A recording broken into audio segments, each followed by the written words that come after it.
نن ویډیو کې و موږ تاسو سره د افغانستان څلور کسیزه کسان چې په لندن کې غیب شوي دي هغه او تر اوسه پورې د پی اس ایل حالات څنګه روان دي، کوم ټیمونه کوم ځای ته به ځي، په دې به سره خبرې کوو. شینواري سپیکس ته کش ورکوي. ستاسو ورور نجیب الله شینواري سپیکس نه ډېر ډېر سلامونه مې ومنئ. دوستانو، د افغانستان د ټیم کوچنګ سټاف سره یو لوبغاړی هم لندن کې غیب شوی دی.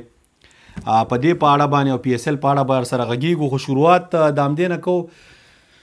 دې ورځو کې لږ مصروفه یو، زیاتره به دې کال کې مصروفه یو، مګر کوشش به کوو تاسو سره خپل نظر شریک کړو. د کرکټ مینوال یو، موږ هم کرکټ خوښیږي، ستاسو هم خوښیږي، ډېر دوستان یې هغه فیسبوک کې 30 سیکنډ ریل کوم، زیاتې ویډیو کوه، کوشش به کوو درته به کوو. خو دغسې حالات دي، هره خوشحالي چې ده په غم بدلیږي. د نړیوال جام سیمی فاینل ته وتل، هغې په پروسس باندې هم در سره خبرې کوم، ځکه د بورډ سی ای او نصیب زادران صاحب په هغې باندې لیکنه کړې ده او موږ به هغې هر څه باندې خپل نظر ورکوو. خو اول راځو د لوبغاړو د تښتېدو مسلې ته، یا د غیبېدو یا د ورکېدو مسلې ته. ګورئ، بعضې خبریالان په دغه کې دي، په امریکا کې یا په لندن کې. زموږ مشکل د افغانانو دا چې موږ حقیقت نه یو، او ضروري نه چې موږ یو بل ته کنځلې وکړو، مګر همیشه باید حقیقت وایي. څوک چې مثلا د اشرف غني په حکومت کې هغې وخت کې حقیقت نه وي، اوس یې نو حقیقت باید په خپل وخت ویل شي. لکه اوس دا تښتېدل چې دي یا غیبېدل، دا خو ډېر د بېغیرتۍ کار دی. دې نه نور غټ خیانت شته دی نه، چې ته د خپل وطن ریپرزنټیشن کوې په دومره غټه سطحه باندې. ته په خپل هیواد کې په ټاپ 19 کسانو یا 20 کسانو یا 14-15 چې هغې دغه دپاره سلیکټ شوی او دا کوچنګ سټاف ورسره ځې، په تا یو اعتماد یو اعتبار شوی دی چې ته به مثلا ځې زموږ ریپرزنټیشن به کوې، ویاړ به راوړې، تا ته ولې اتل ویل کېږي؟ د دې په مقابله کې ته راځې، هغې نه مخکې چې ته راځې ستا خبرې ته راشم. موږ هم درته ویډیو کړې وه، آی سی سی ته مو په انګلیسي کې غوښتنه کړې وه چې دا ستاسې ذمهواري ده، دوی ته ویزې ورکوئ. مګر انګریزان هوښیار خلک دي، موږ او تاسې نه 10-20 کاله ډېر مخکې دي، هغوی ته معلوماتو دا پټېږي، ځکه یې ویزې نه درکولې. خو اخر ویزې وشوې. بیا داسې کار کوي، نو چې دغسې کار کوي ظالمه، ته خو د راتلونکي 19 کلنو خلکو دپاره، د راتلونکي ایون ملي ټیم ته خلک ویزې نه ورکوي. بیا ولې پټېږي؟ خلک بعضې خبریالان یې دا اول ځل نه دی. ګوره یوګانډا والا پټ شوي وو، وروڼو نو خو د موږ نه هم څه بدتر دي، پوه شو. پام کوئ هغې طرف ته خواست هم څوک نه ځي.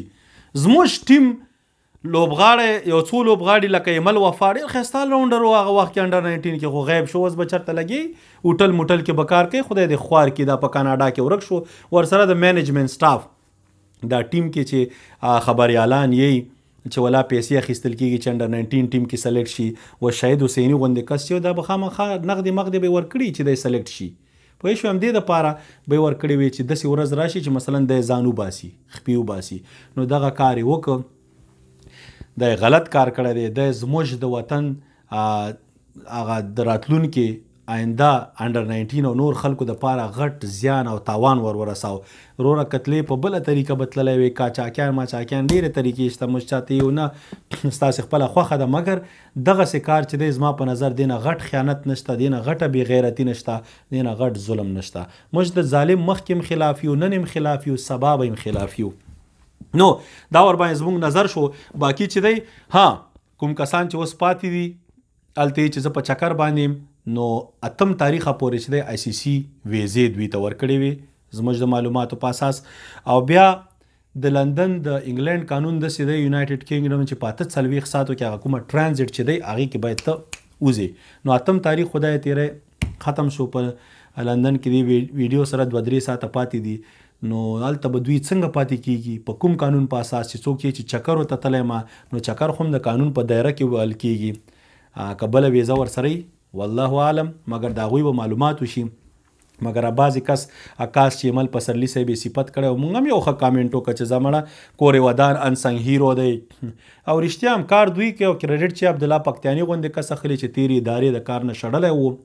بیا دا چې نصیب زادران راغی، ده راووسته، کینې هغه سره کرکټینګ بیکګراوند لري نه، اوس یې لږ ویډیو دغه شروع کړي ځکه چې معلومات ورته وشو. دې نه مخکې هغه یو بل کس و نوم یې رانه هیر شو خو ډېر پروفیشنل ویډیوګانې اخیستې نو د باندې هم پریشر راغی دی هم لږ کار کوي کنې مخکې به یې نه کوه خو کریډ ته تیار ناست دي چې موږ دومره د بیکګراونډ شاته کار کوو نو هغې کس ته چې موږ لږ صفت مو وکړو خدای نظر شو چې چا صفت وکړو په دویمه ورځ باندې غم جوړ کړی لکه نو ورکې کا اوس دې الله مل شي چې هر شی ورسره کېږي انشاءالله څوک چې ظلم کوي خیانت کوي که نه یو ورځ باندې به هم ته خورز مړه دنیا خو څه ده ورځ په قیامت به هم در په در خاورې په سر نو کرکټ ته اوس راځو د انډر 19 کوم ټیم چې نصیب زادران صاحب خپل پوسټ کړی چې 4 میاشتو کې راغلی یم دغه توره مو وکړه ګورئ زادران صاحب موږ همیشه نیوکې کوو چې کوم ځای کې صفت راځي ګوره کار کوي ماشه خلي سره زما ضرورت نشته زه ستا صفت وکړم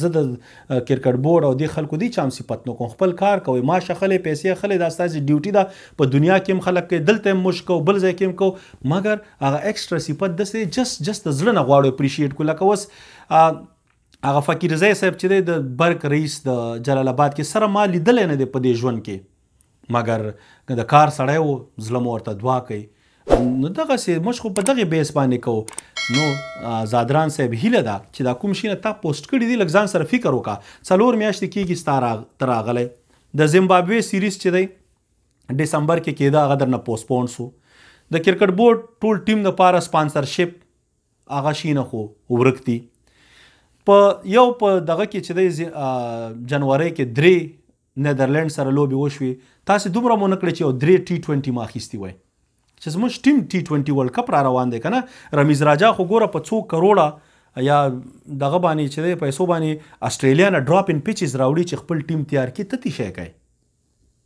ته خو هم سی ای او یې که نه نو ستا خو هم کار دی وظیفه ده دغه کار به یې کړی چې دا درنه ونه شو اوس زموږ بیا زیمبابوې سره سیریز بیا وځنډېده په 22 تاریخ باندې زموږ فروری باندې اول ون ډے بنگلادیش سره د زموږ ټیم له سره نه سلیکشن شوی دی نه تیاری شته دا به څنګه چل کېږي ستا خو دغه کار دی تر څو پورې چې زما معلومات دی میرویس اشرف صاحب 6 ورځې کار کوي چیرمین خو په قانون کې باید په میاشت کې یو ورځ 2-3 ورځې هم زیات کارونه کوي ځکه دغه خو معاش نشته هغه ته خالي دسترخوان ورکول کېږي 1.5 لک افغانۍ سی او باید کار وکړي نو چې چیرمین 6 ورځې کار کوي د مطلب دا سی او چې کوي نو لیکنو دغه په ځای لږ راشه لایف خبرې مو کوه I wanna hear your English man I wanna see how your communication skills are چې ته څومره مهارت لري ځکه ته دنیا سره باید بایلیټرل سیریز جوړ کړې ته باید چېرته زموږ ریپرزنټیشن وکړې نو ته خو لږ خلکو سره خبرې وکړه که نه چپ ناستې غاړې ته داسې خو نه کېږي همدغه شي نه موږ درته خالي یو څو لیکنه کړې او فرحان کسکري سبزي خو بلاک کړي په ټویټر کې تا ولې بلاک کولو موږ ته خو معلومات نه و چې بلاک کړي دي ما خو یې که چېرته د اکاونټ الوته طلباو په دغه کې ډېر والوته دا خو اوس چې هغه ایمیل پر سر لیکلی ومیل وایي دا سړي باندې خو نه کلیک کېږي چې ومکته نو بل دغه نه نو ګوره بیا هغه زموږ یو شینواری دی کیس شینواری هغه په فیسبوک کې یو شی پوسټ کړی و چې بعضې خلک چې دي په فیسبوک کې دغسې لکه ګلاب او په اصلي ژوند کې دغسې لکه د ازغي نو ګورئ په فیسبوک کې ګلابونه مه جوړېږئ په اصلي ژوند او په دغه کې ازغیان شي که دا نه دلته بد شي که نه ګوره غټ غټ ظالمانو چې موږ ورپسې خبرې وکړې عاطف مشل بچا لرې کاوه بیا پسې پزلی راغی پزلی بچا بیا پسې فرحان کسکر یوسفزی راغی هغه خو بیا غټ ظالم و ځان ته به یو شی وي ګوره خدای پاک داسې غر کو پر که تباه که ورک شو بیا پسې پزلی راغی ظلم یې شروع کړه ناجیزه شروع کړه چې بس ولا زما خو اوس پاچي ده غرق شو نو ټول غرق کېږي ظلم مه کوه د دې ولس خوشحالۍ چې دی دې سره لوبې مه کوئ کار وکئ چې څومره سټیټ کار کوئ هماغونه به انشاءالله دا دنیا به هم ښي آخرت به هم ښي نو هیله ده چې په فوکس دا چې کوم خبرې تاسې لیکئ که دې سره کار عملي کار هم وي سیریزونه پوسټپونډ کېږي او خبرې مې داسې ښایسته لیکلي چې ماشاءالله تاسې خو دونه ټاپ روان یاستئ نو باقي پروا نه کوي هغه زما تا نه څه شخصي ضرورت نشته دی نه تا نه څه غوښتنه لرو پوه شو موږ هغه رب باندې یقین لرو ستا هم کامیابي غواړو د میرویس اشرف هم غواړو د بل هم غواړو ځکه چې کرکټ بورډ کې یاستئ ستاسې کار سره زیار سره به زموږ کرکټ پرمختګ کوي خو که ظلم مه کوه ناجیز مه کوه خلاف مه یو او چې اوس دې ځای نه لاړې لکه زلا فضلي صاحب فرحان کسکر یوسفزی موږ سره په کیسه کې مونږ نه یو هېڅ مشکل در سره نه لرو صرف د چوکۍ په اساس چې پبلک دغه باندې ناست دی موږ به در باندې نیوکې کوو نو دا دغه پورې چې انډر 19 او د خلکو کریډ یې اخیسته چې سیمی فائنل ته ورسېد. ګوره انډر 19 حقیقت دا دی چې انډر 19 خدای پاک خیر که چې موږ په ګروپ لیګ کې پاکستان نه لوبه بایلو ده، پاکستان وګټل، هغه لاړ آسټرالیا سره لاندې وته کوارټر فائنل کې. که موږ ګټلی و موږ کوارټر فائنل کې غر کېدو، خو خیر که ګټلی و بیا هم ښه وه، خو نه شو. راغلو موږ کوارټر فائنل کې چا سره سریلانکا سره، هغه در په در خاورې په سر دي. هماغه شی وشو، سریلانکا په ځای موږ ډب سریلانکا هغه موږ په دعاګانو بیټ کړه. خدای پاک هغه آخري کس لیونی که د کریس نووت او رن آوټ شو. سیمی فائنل ته لاړی، څه توره مو وکړه، هغې وروسته مو څه توره وکړه، لکه پراپر پلانینګ نه و. هغه څنګه پروفیشنل کرکټ چې کیږي هغسې نه و. دغه مینجمنټ او د پلیئرز کوارډینیشن چې و نه و، ټیم سلیکشن سی نه و. خیبر ولی باندې ویډیوګانې جوړېدې، آی سی سی او دنیا ته ښودل کېده چې دغسې پلیران هم راځي، مګر هغه ته بیا موقع نه ورکول کېږي، صرف دې دپاره چې یو میچ کې فیل شو آوټ شو. تا تر اخره پورې سی کسان ټاپ اورډر پیدا نه کړه. ننګیالی خروټه کله د اوپننګ ته ور وته، کله ایساکو، کله بلو، ستا ټول کامبینیشن خراب. ورلډ کپ ته څوک داسې نه ځي، تاسې په دعاګانو دې ځای ته لاړئ. نو په زول کریډیټونه ما اخله، کار وکړه په همدې انډر 19 باندې. څه هغه د بیرته راغلی انډر 19 پلیران در نه پټېږي، کوچنګ سټاف در نه پټېږي. دا خو تاسې لیږلي وو. تاسې دومره غیر ذمهوارانه خلک یاستئ چې داسې خلک لګئ چې تاسې په اعتبار هم نه لرئ چې هغه په لیره کې پټېږي. دا لندن خو ځکه ویزې نه راکول انګلینډ. ورلډ کپ چې همیشه کېږي مثلا نیوزیلینډ یا بل ځای کې، هلته چې یو شي انډر 19 چې دوبۍ ته ځي، فلایټ امارات ایرلاین دی سټریټ په نیوزیلینډ کې کوزئ. نیوزیلینډ کې کوچ اور سرسرئ، هغه د بیرته بس او په دغه کې کېنئ، په جاز کې دې راولي، پټېدی نه شي. دې ځل ته په لندن ټرانزیټ و. نو ګوره دا ستاسې ناکامي ده. دې په ځای چې خپله ناکامي ومنئ او په دې کار وکئ، بې ځایه خبرې مه کوئ. لکه د پخواني نظام غوندې، فسادي نظام کې به هم ډېرې زیاتې وي، ډوزې به نه ولئ، کار وکئ. په دې سیستم کې هیله ده چې د افغانستان کرکټ ښه شي او مونږ خو چې نورو خلکو ته ښه کسانو ته چانس ورکړي، استعداد مونږ همدې باندې همدې دپاره خبرې کوو. نور مونږ شخصي چا نه غوښتنه نه غواړو وروره. زمونږ خپل وروڼه ماشاءالله ښه په کرکټ کې دغه دي، مګر همدغه چې وخت راغی دغه هغه استعداد پکې و. د افغانستان هر بچی زمونږ ورور دی، راځي به دې میدان ته، مګر فلحال چې دی ګورو به ورسره. وایي شوي هېڅ ضرورت نشته چې مونږ چاته واسطي وکړو. څومره پلیران خلک موږ ته دغه رالیږي ویډیو شینه، صرف چې 145 پلس چا بال کاوه هغه کس ماته ویډیو رالیږئ، دغه رالیږئ، د هغې کس دپاره به څغه. دې نه وروسته چې دا نور هسې فاسټ نه دي، دا ګزاره حال بالران دي. ښه دا افغانستان کې شته دی. نو هیله ده چې تاسې کرکټ باندې کار وکئ، نصیب زادران بل دا ټول سره یو ځای ایز ا ټیم او کرکټ ته پرمختګ ورکړئ. چې کوم مافیا در سره په دې بورډ کې دا ورو ختموئ، دا شي نه دي. کرکټ باید ښه شي، کرکټ باید خراب نه شي. او چې په دې وخت کې هم ښه نه شو نو کله به ښه کېږي.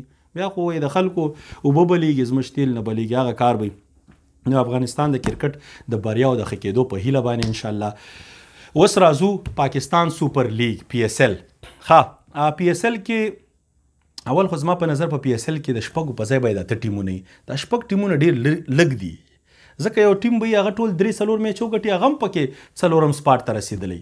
دا باید دومره کمپیریټیو وي چې مثلا 8 ټیمونه یي، 14 ګیمونه یي، کم از کم 8-9 ګیمونه څوک وګټي، هغه باید په سیمی فاینل سپاټ کې. نو دغه د خاطره چې دی دا شپږ دی پکې کېدای شي انشاءالله زیاتېږي به راتلونکي وخت سیزن کې. رمیز راجا هوښیار کس دی، هغه ور باندې کار کوي د پاکستان کرکټ باندې. مګر فلحال زما په نظر ملتان سلطان اسلام آباد یونایټډ دا دواړه کمپیریټیو ټیم دي. زما په نظر اسلام آباد یونایټډ خو ډېر هیوي ویټ دی، ټاپ اورډر یې ښه دی او بالینګ لاین اپ هر څه ډېر سی مضبوط ټیم دی. مګر همدغسې ملتان سلطان دواړه ښه دي. دریم زموږ پېښور زلمي زموږ فیورټ ون آف د فیورټ ټیم دی، هغه داسې دی چې هغه وروسته کې فایر کوي. ښه په کلار روان یو، اخره کې بیا ټربو سپیډ والا ټیم دی. نو ګورو چې اخره کې څنګه چل کېږي. حضرت زازی چې دی رو فارم کې راځي، حضرت زازی سم باید طبعي ورته وکړي او 2-3 ګیمونه ورته باید حضرت زازی وګټي لکه تیر ځل. نو بیا پېښور زلمي په نمبر 4 سپاټ کې موست لایکلی چانس به وي، ځکه ټیمونه دغه دي. لاهور کلندر، اما کلندر د کویډا ګلیډیر، جیسن روی او جیمز وینس ورسره راغله، دواړه ټاپ پلیران دي. جیسن روی خو تاسو وکړو ته طبعي وکړه، همداسې جیمز وینس. نو ټیم به د کوټا بیرته راغري ګروپ کېږي. ټول نه بیکاره ټیم کراچۍ د نه بیټینګ سي دی نه بالینګ سي دی، کامبینیشن ټول خراب دی. زما په نظر دا ټیم چې دی موست لایکلی آوټ وي. ګورو به چې کرکټ ته یې چیز نه کوي، خو زما په نظر باندې آوټ. کویټا ګلیریئر دا یو میچ و او که ټیم یې سیټ شو، که دوی صرف په جیسن روی ډیپینډ کوي نو بیا خو مشکله شوه. نو معلومات پې کېږي انشاءالله. بیا چې څونه ګیمونه دغه کېږي په هغې باندې به هماغسې خبره کوو. زموږ راشد خان صاحب سکور نه ورکوي، زما په نظر دی چې کوم بالینګ کوي لږ کویکش کوي، که لږ سلو وکړي نو وکټ به زیات دغه کړي واخلي او زیاتې وکټې اخیستل چې دي دې دپاره راشد خان اخیستل کېږي. نو انشاءالله باید په دې باندې کار وشي. یو بل شی چې ما کده خوشدل شاه په ملتان سلطان کې، ګوره خوشدل شاه ډېر وخت راسي زما فیورټ و. که تاسې ګورئ ما مخکې ورلډ کپ کې ځان سره سکواډ کې ورچولو، ځکه خوشدل شاه د اماد وسیم په ځای د خوشدل شاه بالینګ چې راویندرا جدیجا غوندې بالینګ کوي، مګر دته سره بالینګ ورکاونه بس بیډ لکی کنه. کله کله چې بالینګ یې ورکه اوس تاسې خوشدل شاه ته وګورئ څومره چې دی ښه بالینګ کوي، هماغونه بیټینګ کې دی کانفیډنټي، او د 7 شپږم آصف علي اووم دی.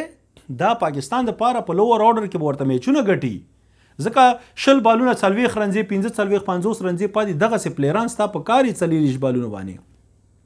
لکه آصف علي ان خوشدل شاه یو کس باندې ډیپینډ نشي کولی، ځکه آصف علي لاړ شي بیا چې خوشدل شاه رسي نو دوه در سره ښه داسې دغه شو، هغې نه لاندې او بیا نور هم خو دغسې پلیران درته په کار دي.